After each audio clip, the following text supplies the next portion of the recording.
Now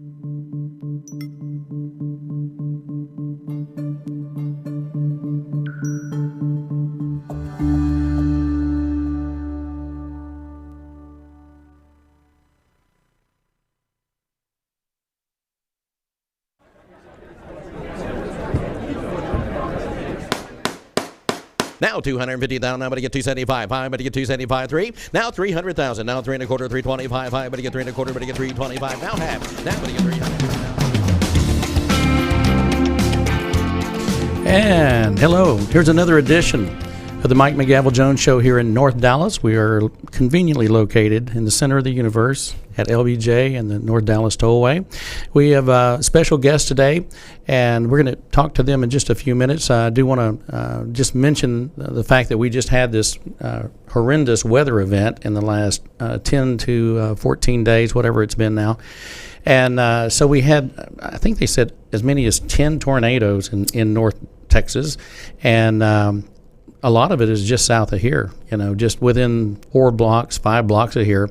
We were very affected by this. A lot of the roads have been shut down, and miraculously, we lost no one, which is, just an absolute amazing thing. I don't think the United States or the folks around the country have any idea how bad this event was, and how many of our friends and family members have been affected by it. But if you are a part of the North Texas community or you're in Texas, you probably do know the coverage was larger here. But when you look at the news, they covered it for like a day. And but these people will be displaced for quite some time. Some of the homes were totally destroyed. We had some of the public schools were destroyed. They're going to have major repairs. Of course, we noticed over the weekend that Jerry Jones announced that he's going to give $1 million to fix their football field up. Mark Cuban's going to match the money, and then the community as a whole is putting a lot of money in to do the infrastructure to get things fixed up. But we want to send out our thoughts and prayers to all of our North Texas friends who were affected by the bad weather, and let them know that we will be, I'm sure, involved in some fundraising events to help them regroup and recoup. But it was an amazing weather event. Having said that, Travis, today's show is dedicated to the March of Dimes. And the March of Dimes is a group that I've been involved with for many, many years through their signature chef events. I, at one time in the last 15 years, actually conducted almost all of the signature chef events in a year. So I would do Dallas, Houston, San Antonio, Austin, and Fort Worth. And then over time, things change, directions change, management of the organization has changed. But I've had a great opportunity to serve as the chief auctioneer for March of Dimes. And we have a major event coming up we're going to talk about. But right now, I really want to introduce my guest, and then we're going to talk about the March of Dimes and kind of remind people exactly what March of Dimes is, because there are so many different fundraising groups out there today, major 501c3s, et cetera. And some get a lot more advertising than others. So it's good to remind people of who we're working for and where their history comes from, because a lot of people just don't know the history. This morning, I'd like to introduce Natalie Sawyer. And Natalie, welcome to the show. Thank you. I'm glad to be here. Thank you. And then we have Lori and Jamie Aaron. And good morning. Good morning. Good morning. All right. So we're going to talk. First, I'd like to get everybody to know you and kind of where you're from and a little bit of life history. And I'm going to start with you, Natalie. I understand you're from another state, so I'm going to ask you to tell me about where you're from and kind of how you grew up. I was raised in a small farming community in Iowa, northwest Iowa specifically. My dad was a preacher of a very small congregation, so I grew up as a pretty typical preacher's kid. And we lived there most of my life as a student and high schooler, and then I made my way to Texas for college, and I married a native Texan, and that's kind of how we have ended up here permanently now. Where did you go to school? Abilene Christian. Yeah, Abilene Christian. Know it very well. So you married a Texan, so you made a right move there. Now you said that you were a typical preacher's child, basically. That could go either way. Really, I think I lived on both sides of that. Well, we'll just leave it at that. Probably. But we're glad to have you here. And I know you've been affected by the things that March of Dimes, what we do and what our goals are, and we're going to let you kind of tell your story in just a little bit, and then we've got the errands, and I'm going to start with well, let's see, Lori, I know you want to talk. Okay. Let's start with you. Native of Dallas. Yeah. I went to Richardson High School and University of Texas in Austin. Nice. And I'm a homemaker now to 3 wonderful boys. And I volunteer at Medical City in the NICU. Very good. Very good. Well, now see, that was easy, wasn't Yes. it? Yeah, there you go. It's actually stunning. She usually says 4 boys, so Yes, I feel let off the I like hook. to say I have 4 boys. He's my oldest. My husband, my oldest. Well, that's kind of common around the country, isn't it? Jamie, tell me about you. Let's see. I was born in Houston, raised there, went to UT Austin as well, moved to Dallas for work. I was a journalist, sports writer for the Associated Press for 20 years, and then left there, and now I work for the American Heart Association. Wow. So now did you both meet in Austin? After, it was in Dallas. I actually went to college with her sister. Yeah, there's always a connection. Yes. Yeah, very good. Well, thank you for being here today, guys. I know you're passionate about March of Dimes. It's Yes. obviously affected you in a very big way. So we're going to talk about that. I want to go to Natalie first. And why don't you tell me your story. Tell me the history of what happened with you. Well, we had 2 little boys at the time. Lucas was 3 and Ethan was a year old. And we were very unexpectedly found to be expecting, and then even more so with twins. And, everybody asked, does twins run of your family? No, we can't find any twins anywhere on either side of our families. So all of that was very surprising. I had a fairly normal pregnancy up until about 15 weeks, and then just everything kind of started to go wrong. But no one was really sure what was going on. And at 25 weeks, I went into labor. They were able to stop the labor. I was on hospital bed rest for about 2 weeks. And then one of the babies just couldn't wait any longer. So we delivered at 27 weeks and started our life in the NICU. We heard the babies cry. They sounded like tiny, tiny cats is the only way I could really describe that sound. And it was about 4 hours later before we were able to see them. Isaac was the stronger of the 2, and he was what they called a feeder and a grower. He just needed to get big and get out. He was also lazy. So he was in there way longer than he really needed to be because he just didn't want to have to learn how to drink a bottle. And then our Sammy, he had a lot of different things go wrong.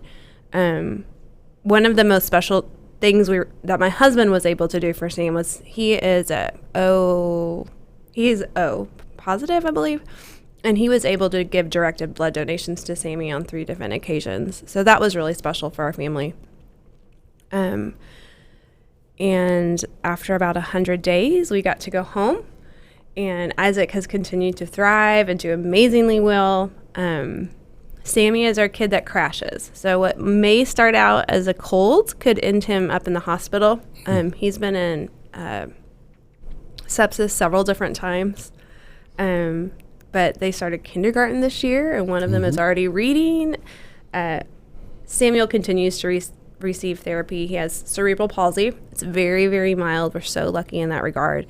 And then he has something called dyspraxia, which is a spectrum disorder that affects motor coordination and motor planning. And for most people, if they don't know Sam really well, they'll be like, he seems like a pretty clumsy kid. So he is not going to be a star athlete, but he is amazing. And it's been a wild ride for all of us. My older boys were impacted differently by the NICU than Will and I, but we all kind of have some residual scars from those 100 days. It's just a very different experience. Sure. Well, people hear about these stories, but unless you live it, you don't get it. You're not going to get it. Which hospital were you at? I was at a hospital in San Antonio. In San Antonio? Yes, sir. I see. So the kids they're in kindergarten. Yeah, the twins are 6. They're in kindergarten. Yes. Is there anything special that you have to do for them, or are they just like any other kid in the class? Right now, they're like any other kid in the class. Sam does get pulled out for occupational and physical therapy, just because that motor planning side of things really affects his ability to write. And he will need the ongoing therapy just to keep his joints and muscles from becoming spastic due to the cerebral palsy. Sure. But Isaac is just Thriving? Yeah. Yeah. Well, you're blessed. So blessed. Yeah. Yes, we are. Let's talk a little bit, before I talk to the errands, I'd like to talk a little bit about the March of Dimes, the history thereof. So, as you pointed out to me, March of Dimes is 83 years old. Yes, sir. And it really became prominent because of President Roosevelt Yes, sir. and his struggle with polio. And, of course, you know, back in the day, they tried to keep it a secret as much as possible. The goal was, you know, to make it not appear that he had it, because they didn't want to show any sign of weakness. He didn't want to show any sign of weakness, and they were fighting these wars, and we had all these things going on in the country. The country was a mess. We're actually lucky to have a country right now. And if it hadn't been for Roosevelt and Churchill and others, we might not be having this conversation right now. But I know that Jamie, you have a story. And I love the story, and I'd never heard this story before. And but what began with President Roosevelt was the creation of the National Foundation for Infantile Paralysis, which is known as March of Dimes. So you tell me your story here. I love this story. So the legend, as I heard it, was that when they made the nationwide address, I guess it was the president's weekly radio show or whatever they had back then, and he was talking to an entertainer. Kind of the biggest, I guess, like the Beyonce of his day, Eddie Cantor. I don't know if the president was on Eddie's show or Eddie was with the president, but they talked about how we were going to try to wipe out polio, and we wanted everybody in the country to mail in a dime, and we would collect these dimes, and it would go to fund the research that would cure polio. And Eddie Cantor says, well, what are we going to call this March of Dimes? And from there, the names took, and you know, it became quite the phenomenon. I mean, there's pictures at the March of Dimes offices, even I think videos online where they show you of the mail people carrying sacks of dimes in these humongous collections, and it took off. I mean, I guess it just resonated. It was the right message at the right time. It struck a chord, and it really made a difference right away. I think that's an amazing story. Oh, it's phenomenal history, and well, the most amazing part of all is that it worked. Yeah. Obviously, years later, Dr. Salk invented the polio vaccine, and I mean, how many organizations have met their marching orders? The organization was created to cure polio. Bam, they cured polio.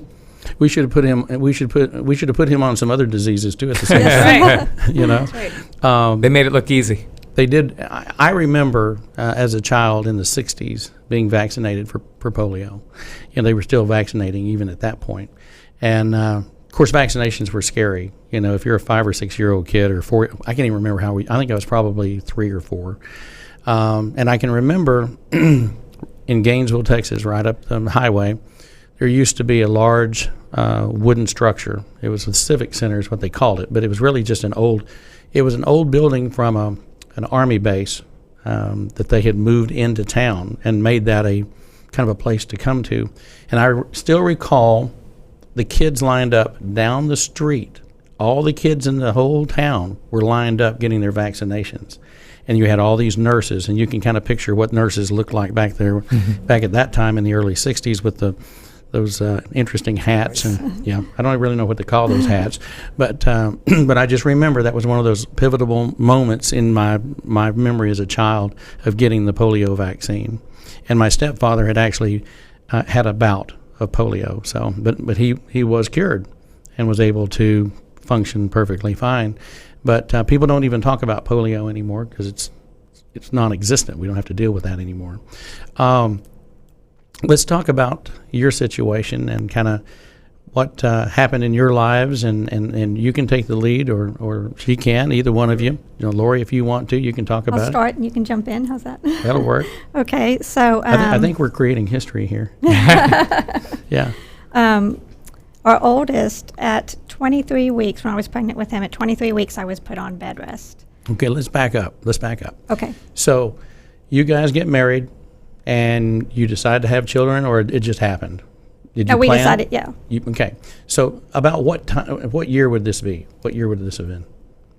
1997. 97, yeah. So a little We got over, married in 96, started trying to have kids in 97. little over 20 years ago. Yes, So yes. I'm kind of give the perspective of timing here. So Okay. her kids are in kindergarten and your kids are not. So This one's in college right Yeah, now. so- He's a junior in college. so let's go back 20 years. Okay, so I was 23 weeks pregnant with him, and I was put on bed rest at home, 3-minute showers, only get up to use the restroom, get water, the whole deal.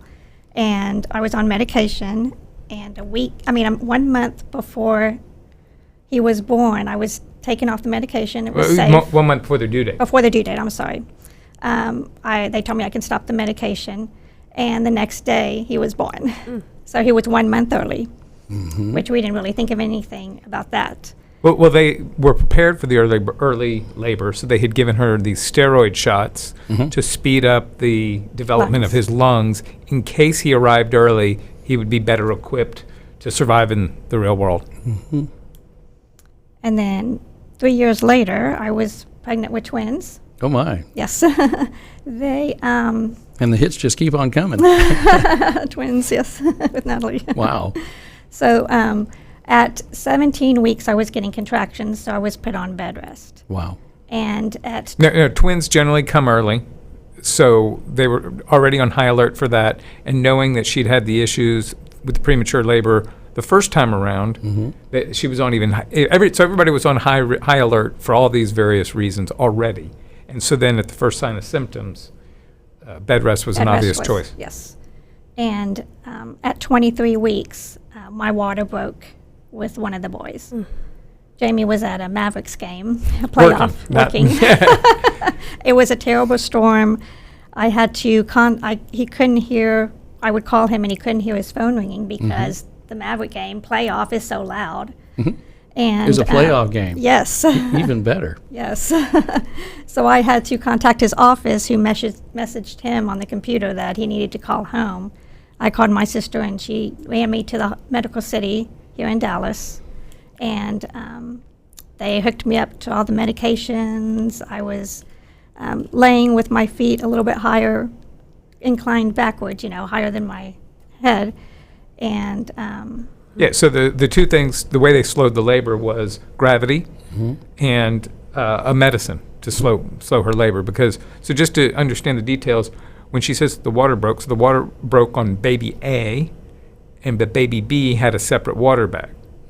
So they, in keeping, there was sort of this, they brought us to this understanding that one of your babies was already compromised, but the other one is not. We're going to do all that we can to protect the baby who's been compromised, but we kind of need to focus more on the baby who has the better long-term chance. So it wasn't an either-or sort of thing, but it was, they were in lockstep. But this was the best plan for both of them, was to delay delivery by the medicine and the gravity. She's motioning me to keep going. She's rooting you on. yes. That's it. That's one way of putting it. So so that was a Thursday. We spent Friday talking to doctors. Just so you know, what's great about this is since you've been a reporter, Yeah. you're a detailed kind of guy. Yes, he is. Extremely, yes. yeah. I'm thinking about all the different details, the little anecdotes You that can she s- skipped over along the way, but that's Go fine. ahead. No, You no, go no. ahead. You can't ask for a better set Yes, of guests because exactly. I've got all these people that have done all this stuff, and then I've got the reporter in the room. Yes. Yeah, and all So these years anyway. later, I've told the story many a times. That's why she likes to pitch it to me. Well, I like it. Go ahead. So that Friday, we met with a lot of doctors. That's how we got our big understanding. One detail that's worth illuminating on is she pointed out the storm that was happening that Thursday night. So she, before I went to the game, she'd already been feeling a little weird, but we had an appointment the next morning, and she'd felt that same sensation before without any problems. So we said, well, okay, it's safe enough for me to go to the game. And but then the storm came, and so that was a degree of difficulty for both of us getting to the hospital. But once things were calmed down at the hospital, the OBGYN actually told us that when she left work that afternoon, she said to one of her nurses, I'm going to be coming back here tonight because of this storm that's coming. So it's apparently, kind of like a full moon brings out the crazies. Bad storms and extreme changes in barometric pressure apparently cause women to go into labor. So I didn't know that. no, it's one of those like weird, I don't know if it's a old wives' tale or something, but it came true for us. So that storm is it seems trivial, but it actually is a piece of the puzzle. So anyway, so that Friday, we're talking to doctors, and they convinced us this concept of delayed delivery, which was the baby who's compromised is going to have to come out sooner rather than later because the water broke. But then brother will have a different birthday. Yep. So we kind of went to sleep that night trying to find a little bit of humor in twins with different birthdays. The next morning, all night, Lori had trouble breathing. And what it turned out to be was the combination of gravity being tilted backwards and the side effect of the medicine. Her body was building up this sepsis, this poisonous fluid, and it was settling into her lungs, and she couldn't breathe. So the words from the doctor, the same doctor who had mentioned about the barometric pressure, she said, you're my patient first, not the baby's. And what was needed the only thing that would cure Lori was not taking that medicine and changing the gravity. So they had to deliver the babies at that point. And so this was 23 weeks into pregnancy, 23 weeks and a few days. And that is known, even still, as the brink of viability, meaning any earlier and they wouldn't even try to save their life. Wow. And at this point, it was still, extremely unlikely. Odds are heavily stacked against us. And so they bring out baby A in the delivery room, it was operating room, and they had just a humongous team of people, of doctors and nurses and different people ready to, somebody had to care for Lori, team for Lori, a team for baby A team for baby B, and, hey, Dad, get off to the side and get out of our way. So baby A comes out, and, the tiniest thing you've ever seen. They made baby one leave. No, baby, no. I was off to the side, soaking it all in. And so baby A is put in this incubator, and there was a nurse who had this long blonde ponytail, and she was at the head. There were two other nurses there working on the baby's body, and the nurse who was at the head had a bag where she was a breathing bag, so she was helping the baby breathe. And she was sitting there just shaking her head no, and she had this long ponytail that's swishing back and forth on her head. She's shaking her head so violently. And the doctor comes over to me, the neonatologist who delivered him, and she said, he's not breathing. Should we keep trying? And, we had discussed some things in the previous day during the 24, 36 hours that we'd been at the hospital, but never this. We accepted the reality that the babies might die, but we never talked about could we or should we intervene. And so the instinctive reaction was, hell yes, keep trying. And so they did. And then out comes baby B. And it wasn't the same dramatic scene with the swishing ponytail, but it was the same question. He wasn't breathing either. And so it's the same answer, obviously, hell yes. And to speed things along, they got them breathing, and they had to take them from there to the NICU. And we actually, the hospital, the way it was set up at the time, you had to go down a set of elevators to switch to another bank of elevators to get to the NICU. And along the way, we passed our parents. And my father looked at the babies, and their skin was like translucent. I mean, and so the description he had was that they were like baby birds, newly hatched baby birds. Yep. And There's nothing there. right, They're I just- mean, it's They're skeletal. something you have to see to understand. Yep.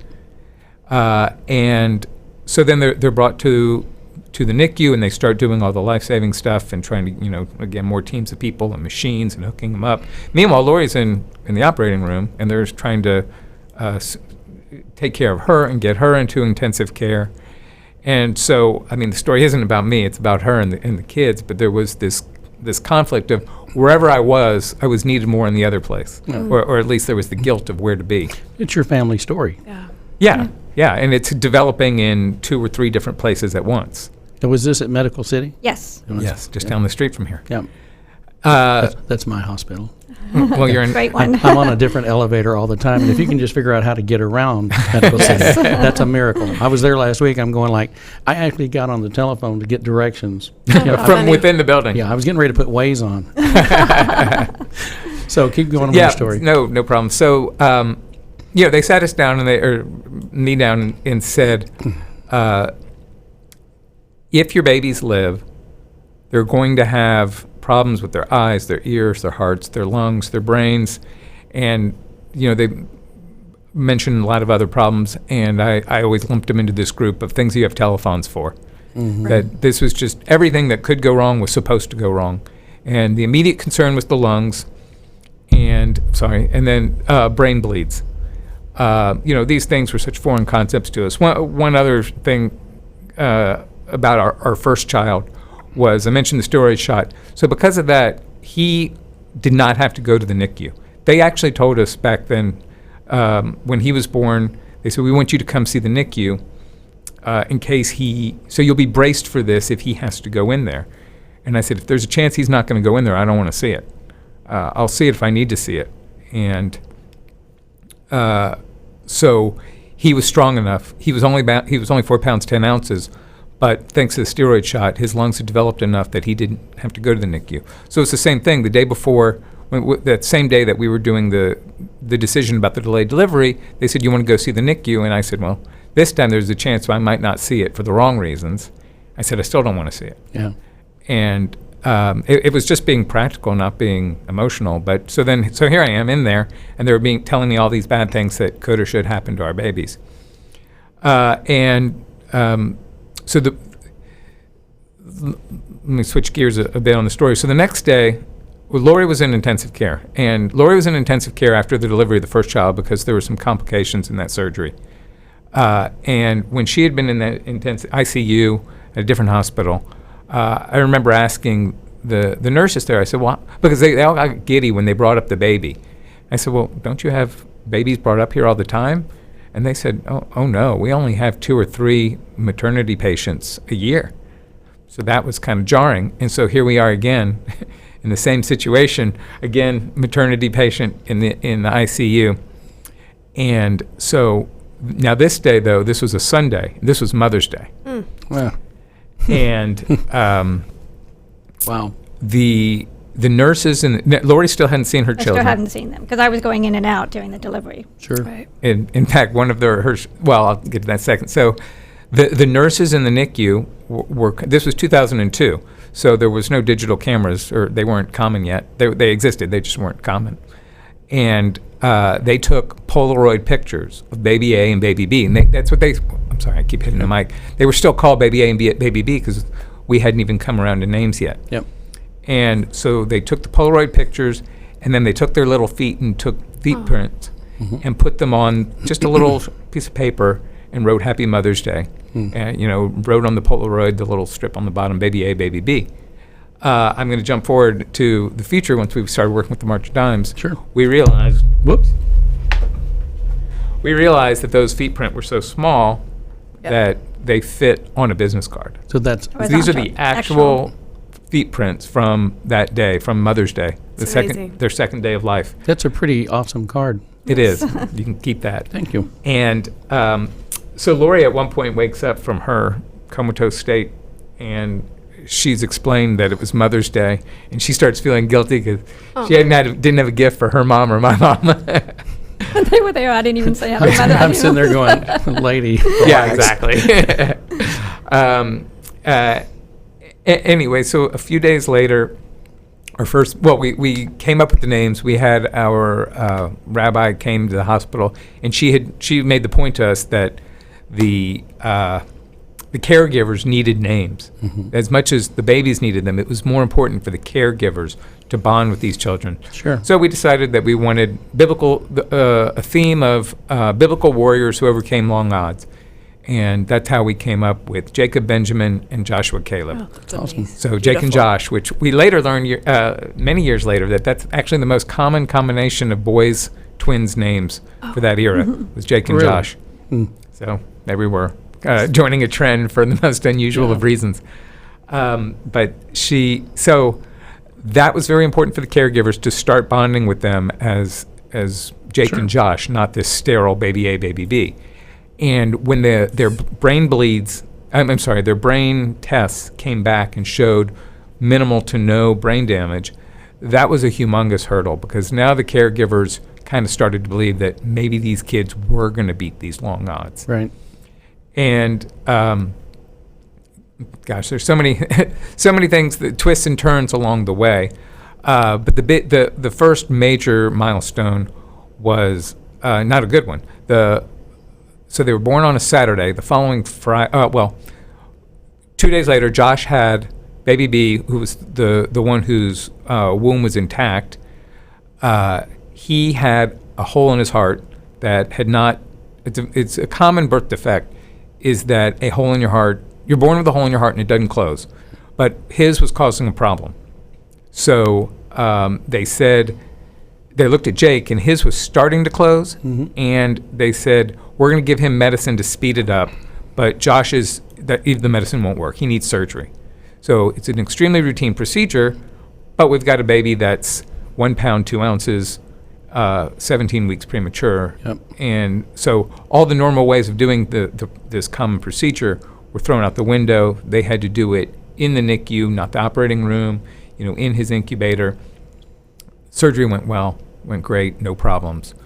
So, that was wonderful. The next day, I'm in the NICU and I'm looking at Jake, and I see his purple, this discoloration on his legs. And go back a few hours later, and now that purple is up to his torso. And so there's obviously something wrong, and they have to try to figure out what is causing this bleeding. Sure. And so the first thought was obviously that it was the hole in the heart. And the same nurse from the NICU, from the delivery room with the ponytail swishing back and forth, she's all smiling, and she comes up to me, and she makes kind of the okay sign. And I'm thinking, okay, that's it. It's a wide open hole. That's what they're going to do, is they're going to go in and they're going to fix that wide open hole, which we've already been through this procedure, and that was easy. So this is great news. I said, so it's the hole in the heart. She says, no, it was okay. There's no problem with the hole in the heart. Isn't that great? And I said, no, this is terrible news, because if it's not that, it's something else. And so it turned out to be something else. It turned out to be a hole in his bowel.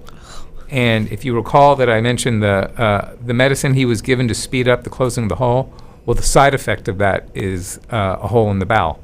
Wow.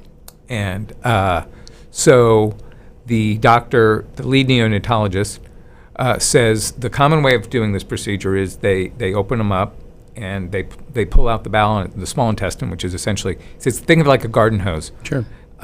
If you have one hole, you can cut on either side of it and patch it together, and everything's okay. But if you have multiple holes, you pretty much need to get rid of the garden hose. Like perforated. Yeah. And so they said, based on the way your baby looks, he has multiple holes, and there's nothing we can do about that. Mm-hmm. If he has one, we can fix that.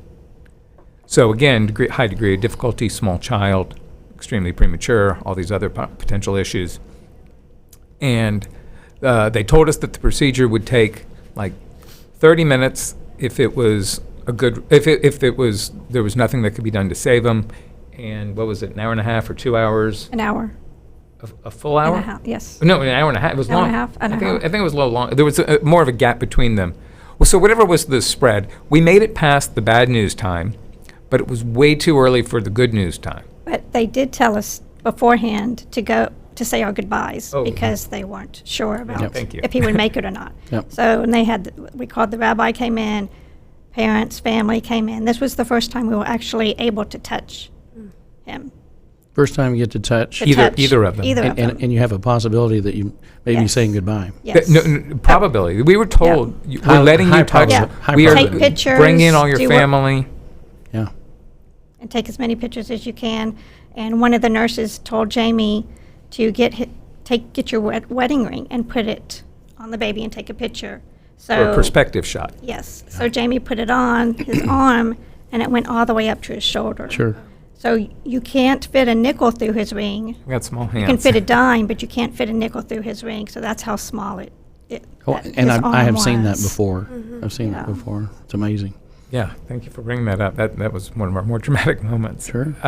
And so the surgery was, again, it was we made it past the hurdle of the time where they probably would have lost him, but it was way too early for the success. So where the anesthesiologist comes in and just says, well, my part's done, but I can't tell you the rest. So, our heart's just sinking. What's Sure. going on here? And finally, the doctor comes in, and it was a success. And the thing that was so great was he said he went where the money was. So he had this rational approach that the only way to save this child's life was if there was only one hole. If there was only one hole, where was the most likely place for it based on the history and the commonalities and the symptoms, et cetera. And they said that when they cut him open and they suctioned away all the blood and the damage, they were looking right at it. And yes, it's Which was it's a blessed, phenomenal a story. blessed moment. Completely. And so now we've made it through the first week. We've got the good news about the brains. They've each been through a procedure.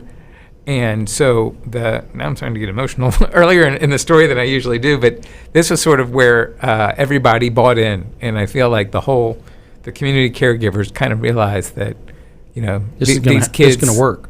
This is they've gonna got a work. chance. And now, there's still all those concerns, all the things that they have telethons for, that were in their path, and several hurdles we slammed into.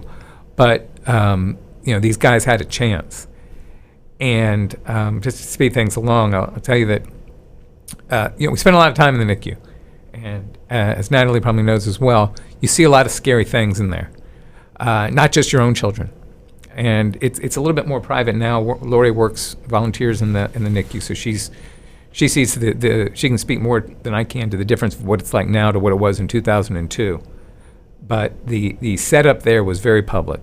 It was one big room. Very baby next to baby next to baby. Tough deal. In Tough fact, deal. or two, when they were born, there was a crib in between them. They weren't next to each other.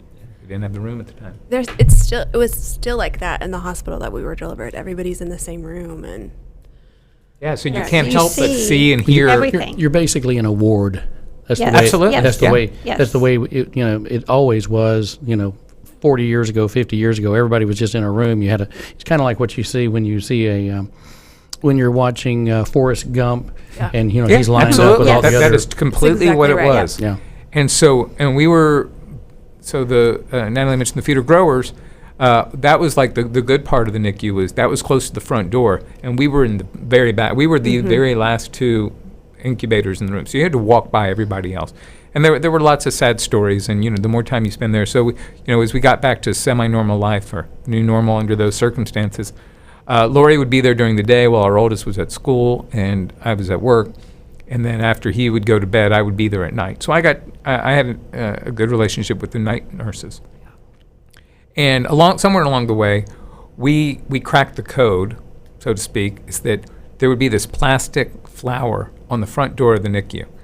And when that flower was on the door, it was a silent signal to people that please come in quietly because the baby has died. And the mood in here today is not that good. It was somber. And there was one night where 3 babies died, or a day where 3 babies had died. And, you always, it wasn't really hard to crack the code because you would see that the incubator, a spot would be open, and you knew that baby wasn't ready to go home. Mm-hmm. And so I asked one of the more veteran nurses on the night crew, have you ever seen anything like this before? Three babies in one day. And she said, before surfactant, this happened all the time. I didn't know what that meant, but I remembered that phrase. And well, I guess I can jump to it. Yeah, go. Lori's giving me the speed up signal. Well, so this is just so you know, we're not in a rush, and this is our time. Okay. And this is your time to tell your story. And, Well, she knows I can go on for hours, but Well, you can't do that. So I'll just leave that as a planted seed. So that was something that happened along the way, and because as our babies were going on, I'll transition it this way. So as we too were seeing light at the end of the tunnel, we began to discuss amongst ourselves that there was some organization out there that was kind of like our guardian angels. I wasn't working for the Heart Association at the time, but I remember saying, if you have a heart problem, there's the American Heart Association. If you have cancer, there's Cancer Society. But who is out there looking out for babies? And we didn't know. And so we let it be. And we figured that one day we would find out. So just to wrap up the NICU portion of the story, the boys ended up being there. Baby A, Jake, was there for, I don't remember, 199 or 200 days. And Josh was 8 days more. So Jake came home the Monday before Thanksgiving, and Josh came home the Tuesday after. They each had 2 more surgeries, both related to feeding issues. And Josh came home on oxygen. He had some breathing issues. And we later learned that heart operation that he had on his 3rd day, they nicked a nerve, and so he has a paralyzed vocal cord. Just to give you the perspective, though, that remember I mentioned Mother's Day was the birth, day before Mother's Day, actually. And then they came home right around Thanksgiving. That's a little over 7 months. Mm-hmm. So we were talking before about our shared love of the Houston Astros. So the Astros are about to be at the end of the World Series. Well, think back to spring training, and before the start of the season, that's about how long our boys were in the NICU. Yeah, a baseball season. Yeah, essentially. Yeah. So where do I want to go next with this? So the way the March of Dimes helped us was the March of Dimes came up with the concept, the NICU concept, the neonatal intensive care unit concept, and they also invented surfactant, which is like an oil that helps the lungs. Okay, let's back up. Yeah. So when did the March of Dimes embrace NICU and preemies? When did that happen? Was there like... So somewhere after, I wish I was more versed on this right now, but I know that they transitioned after curing polio into birth defects, and then that led to a focus on infant mortality, which then led to prematurity issues, premature birth, and now the focus is as well on mothers, expectant mothers. So I'm imagining, because they had to make the transition probably in the 70s and 80s. That was probably the big transitional phase. Now we're in even a different phase. Yeah, now absolutely. Right. The lungs seem to be the number one thing. Yeah, well, so I want to unspool it narratively. So the way it came together was a few years later, we'd always been in search of this. Who was this organization that was our guardian angel? Right. We want to be involved. And Lori one day was tell the story of that. I was flipping through a parent's magazine, and I saw it was Walk America, which is now March for Babies. Yep.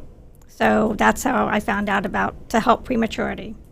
Yeah, so she That said, was our organization. look, maybe this is what we've been looking for. Maybe it's the March of Dimes. And of course, everybody knows the name March of Dimes, but nobody knows what it does because cure polio, it seems like a legacy organization, what it's done.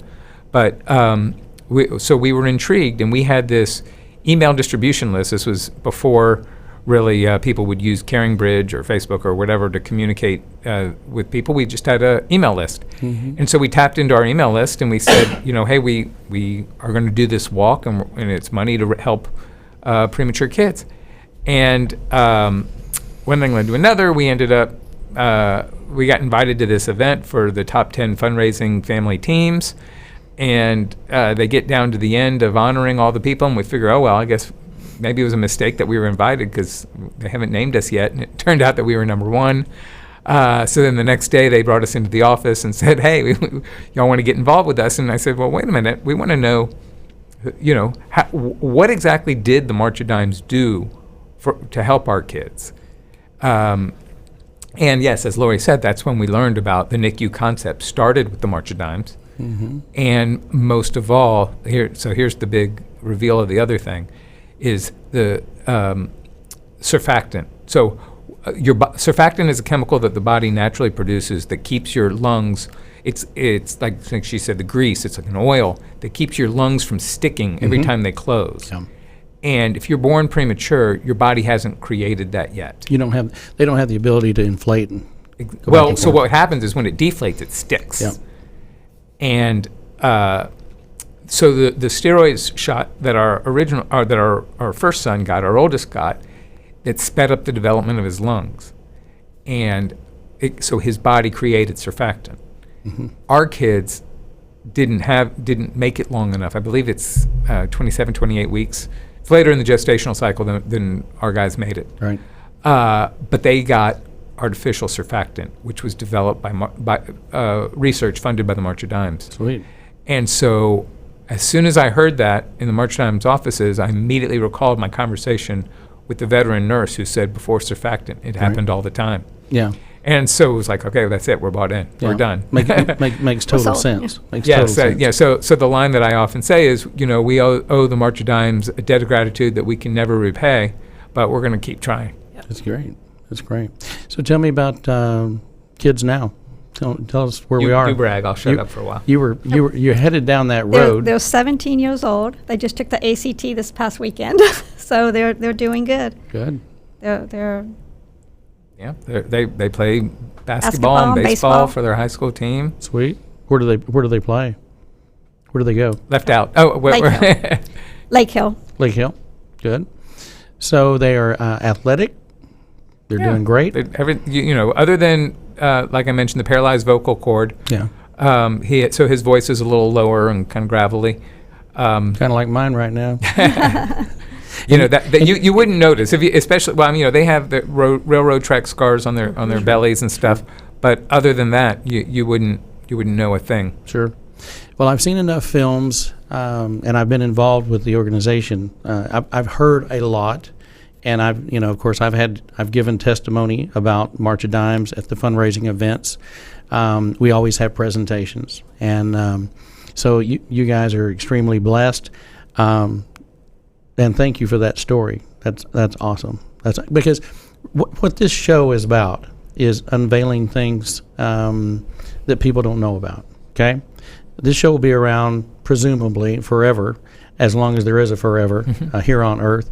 Because between YouTube and Facebook and all these places, this will be out there, and there'll be people educated about it. There'll be people that learn about March of Dimes that never knew anything about it, or are being directly impacted, and will end up needing the March of Dimes. We hope so. We have a website, jakeandjosh.net, and every so often we still connect. People still find it, and feel inspired by reading our story and learning our success, and we just keep putting it out there because we just want to pay it forward. If we can provide hope, and we have to be careful. We've been, there is a chance for false hope. Sure. We realize that we beat extremely long odds. It's not supposed to be this way. Yeah.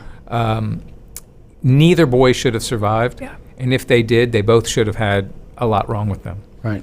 So that is part of this debt of gratitude that we just owe to the cosmos. That we just, by sharing our story, we want to provide hope, but we temper it with the fact that we are fortunate and we recognize it. Yeah, you're blessed. And there's things from their story that we share that you can't even really put that into words for people. Like you guys had kiddos in the NICU for 7 months, but you were also still raising your older son. And our twins were in there for 3 months, and we were still raising 2 little boys. And my oldest, from just having his brothers in the NICU, was treated for PTSD for about a year. We had to take him to the NICU because he was so confused at 4, and he's out of the 4, he's our big, deep thinker. And so he was filling in the blanks very incorrectly. Mm-hmm. We took him into the NICU, and he saw Isaac for the first time because Sammy was so scary to look at, quite frankly. We just couldn't do that to him. But Isaac, they were 3 days old, and he looked at Isaac, and he goes, I could snap his finger. And I said, you could? Do you want to? He said, no, but you're not supposed to be able to break a bone with your hands. And so... a lot of analysis there. Yeah, there's just some intangibles that we can't communicate at all about what that time was like, and sharing moments that you really shouldn't be sharing with strangers, like the last bath and the goodbyes I don't know if you guys experienced this, but there was a couple of moments in the NICU where we had been in longer than another baby, and that baby was going home, and while, it wasn't like I was wishing any pain on somebody else. Absolutely. But I was just devastated that we have flown past our due date now, and we're still here. Just... Is there a sense of guilt? Well, hugely. Huge. Because you're seeing somebody else's happiness, and you're feeling jealous or bitter. Yeah. And even if it's family you may have bonded with, and you're so happy for them, but you can't help but feel guilty. And then the other thing that I know Natalie can understand that others can't is that every day is difficult because you have one baby that's doing better than the other. Yeah, it's a gut punch. One day everything could be going great, and you leave the hospital and you get a call before Dad can get up to the NICU, and something has gone wrong. Roller coaster. Yeah, it's a gut punch. You're just waiting for the gut punch. What about the possibility of guilt because of the opposite situation where your kids are doing well and you're seeing others lose their children right in front of you? Yes, right in front of you. So I would think it would be a double-edged emotional roller coaster all the time. So there's actually 2 stories I'd like to tell about that. About halfway through our stay, we had our oldest up in the NICU with us one day, and there was a carnival going on at the hospital. It was the NICU reunion. Yes, we didn't know what it was exactly. They just said there's this event, there's clowns and balloons and popcorn. Take your oldest down there. And so Lori stayed in the NICU with the babies, and as we were leaving, there was this family that they were bringing out like a privacy screen for this family to be there with this baby. And Zach and I went downstairs. We go to the carnival. He gets his face painted, whatever. We have fun. We come back up, and that spot where the family and the baby was with the privacy screen is now vacant. Yeah. And the juxtaposition, obviously that baby died while we were downstairs at the party. And that juxtaposition of here we are celebrating the success stories. It was a NICU reunion. These are the families who made it out of the NICU are coming back to see their friends and celebrate life. And while we were gone, another NICU baby died. Sure. That juxtaposition is just so jarring. And the other one along those lines is that I mentioned about we had one come home right before Thanksgiving and the other right after. Well, Thanksgiving night, I was still a sports writer then. I covered the Cowboys game. And after the game, instead of going home, our family had everybody was back in bed. So I went to the NICU. And it was around midnight of the Thursday into Friday, and the place was empty. Even the crew was minimal, and except they had a emergency operation for a baby in the NICU, like we had with our baby, one of our babies early on, and so they cleared the place, but they let me stay because I had been there 7 months. You were kind of a fixture. Yeah, Family. and I was the only parent there, and they were like, yeah, whatever, just sit there, hold your baby. And that baby died in surgery. And I will never forget the screams of that mother when I saw the whole family come in before to say goodbye, wish the doctor and the baby good luck. The family left. The family came back in, and the mother ran out screaming. Yeah. And, you just like, the line I always say is that you spend 7 months in a NICU and you see things you could never want to see anywhere else. And you'll never forget. You won't. And, it reminds me of something you mentioned at the very beginning of the show about the tornadoes and the devastation that we saw here. You have to see it to truly understand it. And, I mean, I'm sure people everywhere have been seen a tornado, hopefully not, but some sort of natural devastation.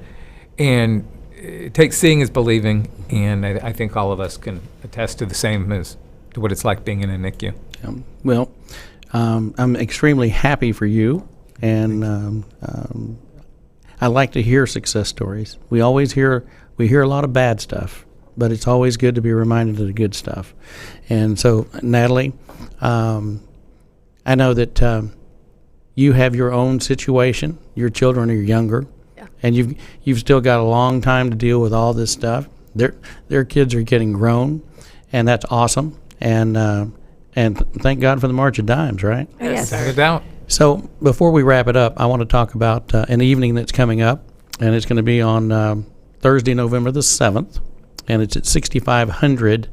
That's the name of the place here in Dallas on Cedar Springs. In fact, I was there Thursday night doing an event for another group, so I know this very well.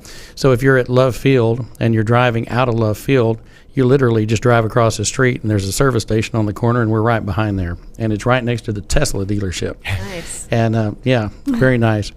And so the name of this is, and I'm going to read the heading. It's on the website. You can go to Signature Chefs. .marchadimes.org if people would like to check it out. We'd love for them to check it out. I'll be there. I'm looking forward to it. I'm going to be working with Mike Ducey from Channel 4. He and I have been friends for a long time. We've worked a lot of different events together. He's our MC for the event, and it's the evening of culinary experience Signature Chefs here in Dallas. As I mentioned before, I've done it many times in the past. You can purchase tickets online. In fact, that's all available to you. But we would just want to tell you that 20 of Dallas's top chefs are going to be involved. This is an event that they've got it down. Okay, there'll be food stations. There'll be a lot of people there. 500 business leaders are involved in this. Community leaders, philanthropists, healthcare providers, the top health people when it relates to preemies and the NICU. We've been doing this for over 24 years. I go back about that time in the very beginning. We weren't raising the big dollars that are available today, but they have raised over $12 million in the last 24 years. We have a great group of Dallas leaders that are involved as the co-chairs and the committee. Kent Rathbun, I just worked with him on American Cancer Society with our top chefs in Dallas. We sell a package there, and Ken is our lead chef for this event. So he's our star chef who always helps get the guys together. I believe he started the event. Oh yeah, he's been on the front end ever since I've been involved. And but you also want to tell people, people can become a sponsor of this event. If not this year, next year. We would encourage anyone within the shout of my voice, which is basically, I've got people right now that are going to be watching this in South Africa and Germany and different Ireland. We have people watch this show all over the place, which is crazy.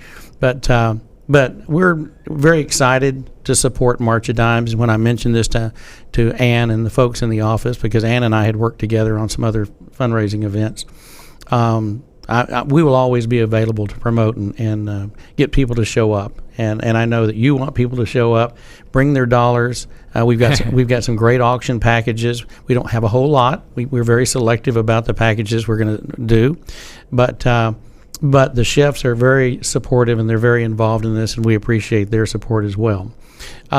Natalie, do you have anything else you'd like to close with as we wrap this show up? No, thank you so much for having us on and allowing each of us to tell our stories. I think it's great, and it affects 1 in 10 babies is born premature. So it's not an uncommon occurrence. We just don't talk about it very often. It doesn't make the news. That's right. It just doesn't make the news. It's not sexy. Yeah, there's a T-shirt that we saw at a March Dimes event that Lori and I were once at that's stuck with me, and I mention it every time I can. So it says, have a baby, want a baby, were a baby, then the March of Dimes has affected you. That's right. Because even if you don't end up in a NICU, even if you don't have a premature baby, that's because of the work that the March of Dimes has done to prevent that, to help for every happy, successful, quote-unquote, normal pregnancy. The March of Dimes has helped. Well, it worked for polio. Yeah, You know, pretty good proof of concept. It's a good testimony right there, and they will continue to have new technology. That's the thing. Yes. We keep improving everything. It just takes time. The ones we're working on now are more challenging, more difficult, and that's why it takes as long as it does. It's not a silver bullet, and so all we can do is trust the doctors to continue to come up with new programs and institute them, and let hopefully the United States government will approve these things quicker so that we can implement them faster, and it doesn't take all the bureaucracy to make something happen. It's all about funding research. And on a final note, since you were Actually, do you mind if I jump in with a couple other thoughts? No. So the Signature Chefs event, Yeah.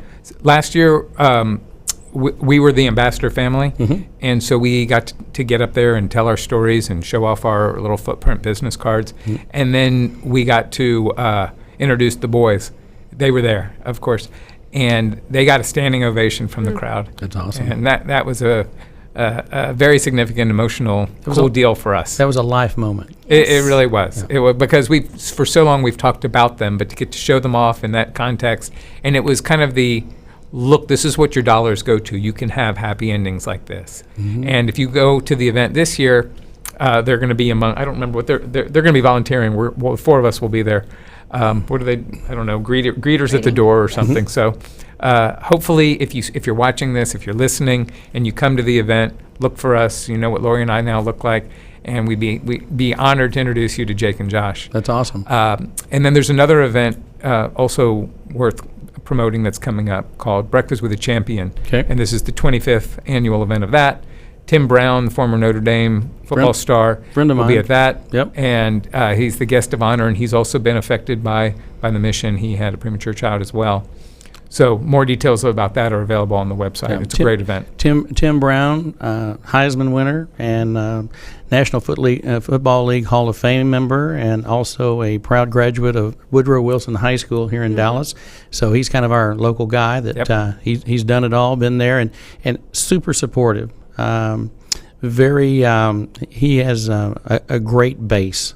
He's very well rounded as a human being, and he shows up at the right places and supports a lot of great groups. So we appreciate Tim Brown. It's a shout out to Tim Brown for the things that he does here in Dallas, and not just here in Dallas because he travels, But on another note, since you're a proud Houstonian, and the Astros, of course, what's our record now? Is on the World Series right now? What are we, 3-2? 3-2. So we took the lead last night, and that was pretty awesome. And so I guess are they coming back to Houston now? Yeah, we're going to close it out tomorrow night. That's right. Okay, he's very, very confident. Well, as a guy that grew up in Houston a long time ago, and going to some really bad Astro games, I can tell you, Leo DeRocher, who is historic as a baseball player, was our manager in like 1971, 72, 3, right in there. And I just remember we were just the worst baseball team in the world. But the beautiful thing is, the Astrodome was only about 7 years old, maybe 8 years old. So, you didn't have to have a great baseball team. We had the dome. Eighth wonder of the world. Eighth wonder of the world, and that was awesome. And the only other thing about the Astros I remember growing up as a kid, so you had Hank Aaron getting ready to break Babe Ruth's all-time record of 714 home runs. And so I was all excited. I get tickets to the game. Atlanta is in Houston. And he's one away from breaking the record. And there's poster night, Hank Aaron poster night. They hyped that dude, and then they sat him on the bench. So he'd get it at home. So when he went, they closed that series out, went right back to Atlanta, and Al Downing threw the pitch, broke the record. I'll never forget it. I've been heartbroken ever since. Well, guys, on behalf of the show here, I appreciate you being here, and thank you very much for March of Dimes and everything that they're doing. We're honored, and we appreciate everything you do for the organization. Well, you bet. Well, God bless all three of you.